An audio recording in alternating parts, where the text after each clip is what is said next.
pasteur et tu dis, pasteur, il y a un besoin à tel et tel endroit et j'aimerais m'investir là-dedans et là vous allez voir comment vous allez faire. Mais diaconia signifie service. Mais regardez ce qu'on dit par rapport à ça. On dit attache-toi à ton ministère. Attache-toi à ton service.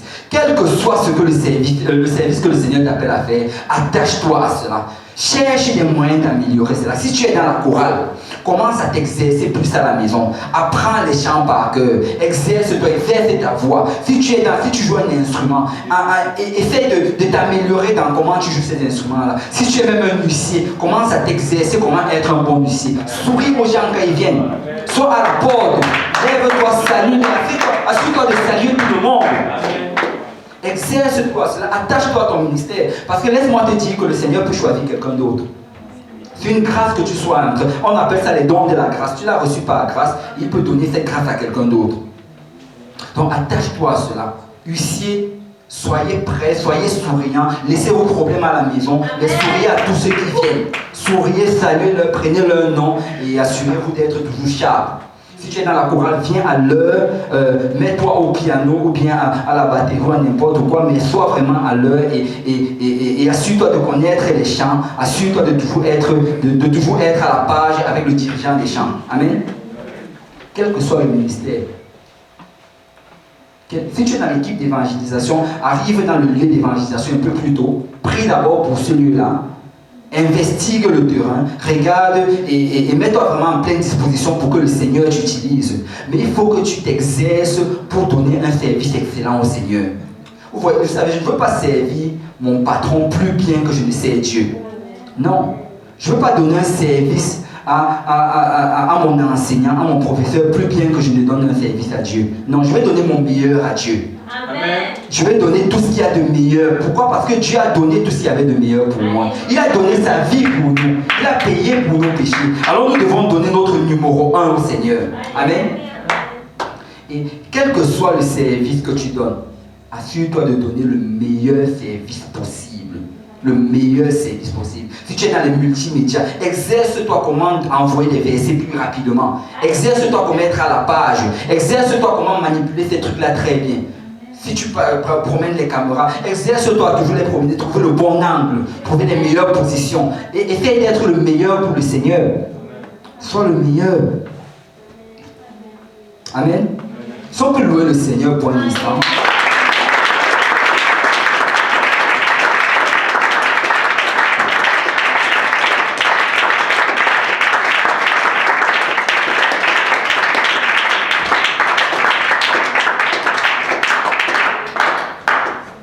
Ensuite, que celui qui enseigne s'attache à son enseignement.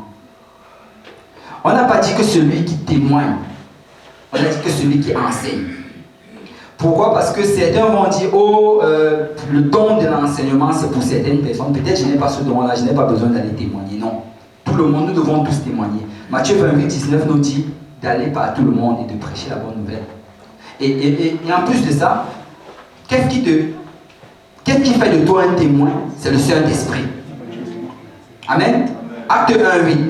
Vous recevrez une puissance, le Saint-Esprit survenant sur vous, et vous serez mes témoins. Parce que tu as reçu le Saint-Esprit, c'est là que tu deviens un témoin. Donc un témoin, ce n'est pas quelqu'un qui... l'enseignant, celui qui a le don d'enseigner, ce n'est pas seulement lui qui doit faire des choses pour le Seigneur, qui doit enseigner, par exemple, enseigner les études bibliques, parce que chacun d'entre nous peut enseigner une étude biblique. Et nous devons enseigner une étude biblique. Mais la chose, c'est que celui qui a le don d'enseigner, il ne va pas seulement avoir une ou deux études bibliques, mais il va commencer à avoir plusieurs études bibliques. Plusieurs études bibliques.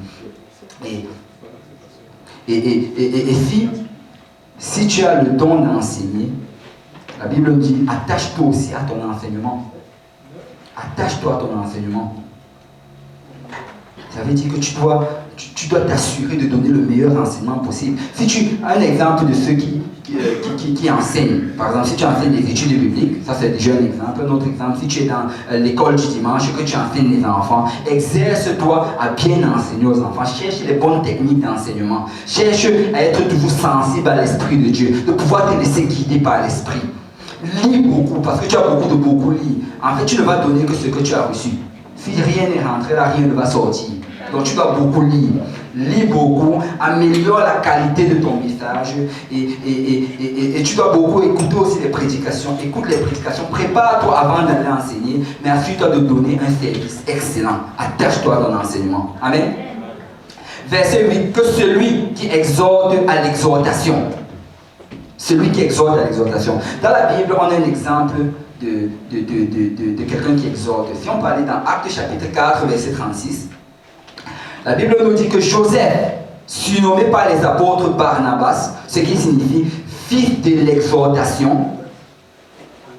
Et ce Joseph-là, en fait, celui qui s'appelle Barnabas, c'est lui qui plus tard, quand l'apôtre Paul a été converti au Seigneur, quand Paul s'avançait vers les apôtres et les disciples, et on le fuyait parce qu'on croyait que c'était, qu'il faisait toujours partie des pharisiens, c'est Barnabas qui était allé prendre Paul par la main et qui l'a amené vers les apôtres et qui a convaincu les apôtres que non, il a changé. Maintenant, il est l'un des nôtres. Et l'exhortation, en fait, si tu regardes la signification du mot exhortation, c'est la même signification que le mot consolateur, que paraclet, Saint-Esprit. Exhorter, en fait, ça veut dire se rapprocher ou bien consoler. En fait, c'est quelqu'un qui va être attiré par les gens qui traversent des situations difficiles. Quelqu'un qui a le don de l'exhortation, là, c'est quelqu'un qui va avoir beaucoup de compassion pour les gens. Il ne va avoir aucun jugement. Peut-être que quelqu'un va faire quelque chose d'horrible dans la maison du Seigneur, et quand la personne va venir se repentir, les autres personnes auront peut-être du mal à aller vers lui, mais l'exhortateur, c'est la personne qui va le plus partir vers la personne. Il va comprendre cela, que non, tu t'es repenti. Il va lui apporter beaucoup d'amour. Et en fait, si tu as le don de l'exhortation, ça ne marche pas avec le commérage. Les deux ne vont absolument pas ensemble. Si tu ressens que tu as le don de l'exhortation, commence à arrêter de commérer dès maintenant, parce que ça ne va juste pas ensemble. Tu vas juste perdre ce don-là. Parce que dans l'exhortation, le Seigneur va te révéler beaucoup de choses. Il va te révéler beaucoup de choses sur la vie des autres. Il va te révéler beaucoup de choses sur les choses qui se passent à l'église. Et pour que tu exhortes, pour que tu ailles vers ces personnes-là, tu les encourages, que tu les aimes, tu les couvres de beaucoup d'amour. Et quelqu'un qui exhorte, quelqu'un qui a ce don-là même en plus, est très très sensible à l'esprit. Tu as besoin de beaucoup prier, d'être connecté à l'Esprit de Dieu. Parce que l'Esprit va te guider vers ces gens-là. Ça va te guider vers ces gens-là qui sont oppressés. Et ceux qui en fait exhortent, tu vas voir la plupart du temps, ils vont se faire beaucoup d'amis dans la maison du Seigneur. Ils vont appeler beaucoup les gens. Ils vont envoyer des lettres aux gens, des cartes. Ils vont aller visiter les gens à l'hôpital. En fait, dans notre assemblée, là, je connais certaines personnes qui ont vraiment ce don-là. Dans de l'exhortation. Et vous allez voir que quand on va dire que tel est malade, c'est toujours la première personne qui va courir à l'hôpital. Elle va aller voir la personne à l'hôpital. Quand quelqu'un ne va pas venir à l'église, ça fait un bout de temps, c'est la personne qui va appeler. Et si tu veux découvrir, si tu as ce don-là, commence à le faire. Quand quelqu'un manque à l'église, appelle. Quand quelqu'un est malade, va le rendre visite à l'hôpital. Si tu vois quelqu'un triste, demande-lui qu'est-ce qui ne va pas. Mais ne demande pas juste pour savoir, par curiosité. Demande pour essayer d'aider la personne. S'il a un problème financier, aide-le financièrement. S'il a un problème quelconque, que tu l'aides. C'est ça quelqu'un qui a le don de l'exhortation. Un consolateur. Il fait le travail du Saint-Esprit. Que celui qui donne le fasse avec libéralité. Ok, donner, tout le monde doit donner. Amen. Wow, ok, ceux qui ne répondent pas, ça veut dire qu'ils n'aiment pas donner. Tout le monde doit donner. Amen. Amen. Amen. C'est ça. Tout le monde doit donner. Et on ne doit pas juste donner de notre nécessaire, mais on doit donner même de notre. On ne doit pas seulement donner de notre superflu, on doit donner aussi de notre nécessaire. Chacun doit donner de son nécessaire. Mais celui qui a le don de donner, il va donner plus que les autres. C'est quelqu'un qui va partager ses biens matériels, qui va partager sa richesse, qui va partager tout ce qu'il a. Il va commencer à donner, il va donner, il va donner. Et quand il va même donner, quand tu vas regarder ça, ça ne va pas faire le sang. Comment quelqu'un peut donner de cette manière-là? Il a le don de donner. Il a le don de donner. Et aussi pour découvrir s'il a le don de donner, c'est la même chose. Tu commences aussi à donner.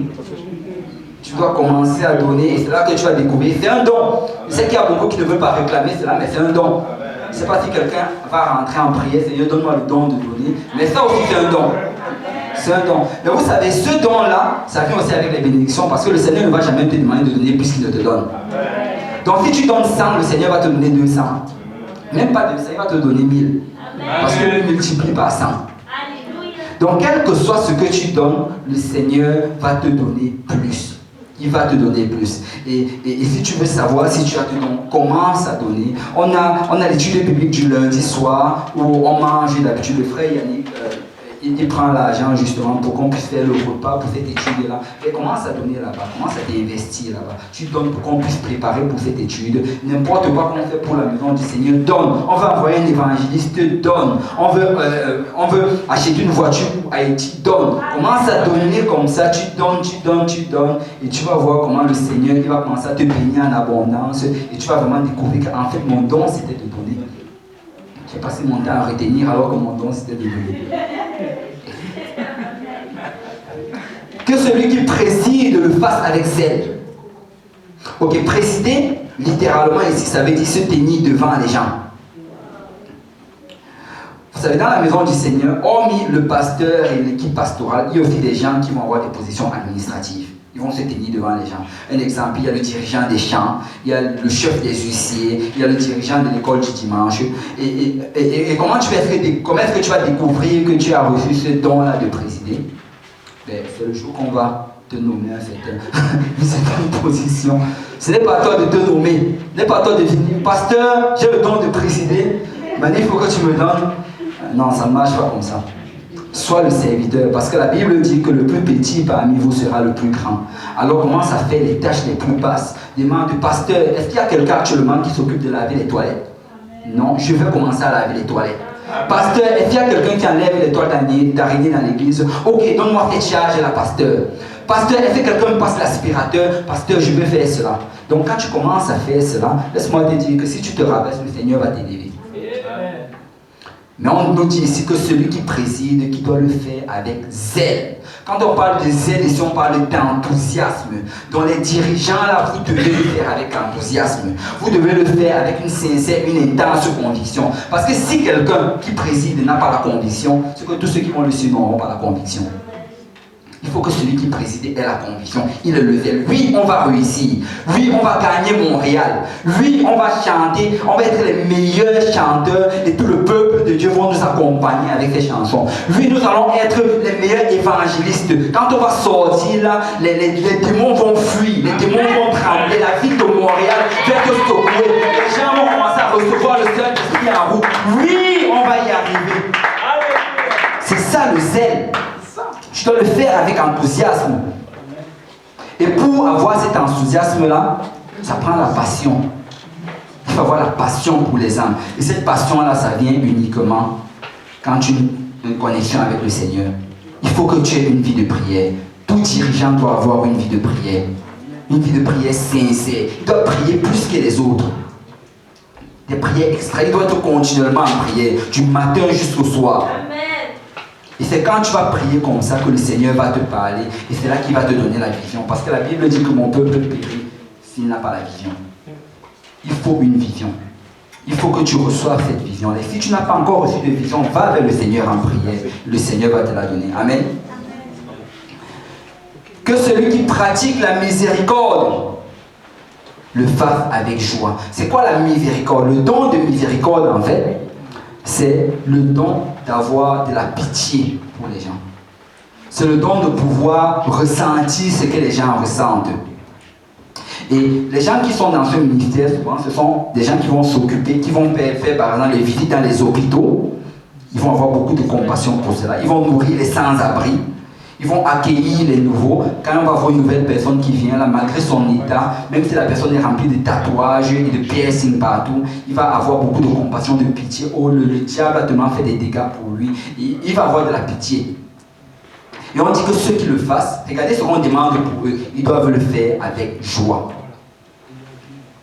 Premièrement, ce ministère-ci de miséricorde, comme la plupart des ministères qu'on a cités tantôt, n'attendez pas toujours que le pasteur crée ce ministère-là pour que vous embarquiez dedans. Vous pouvez déjà embarquer dès maintenant. C'est-à-dire par vous-même, vous pouvez vous lever, appeler un frère ou une soeur. Écoute, on va aller à l'hôpital, on va aller prier pour les gens. On va aller dans la rue, on va aller prêcher aux sans-abri. Ou on va aller, on va accueillir ces nouveaux. Si on va prendre le numéro de ces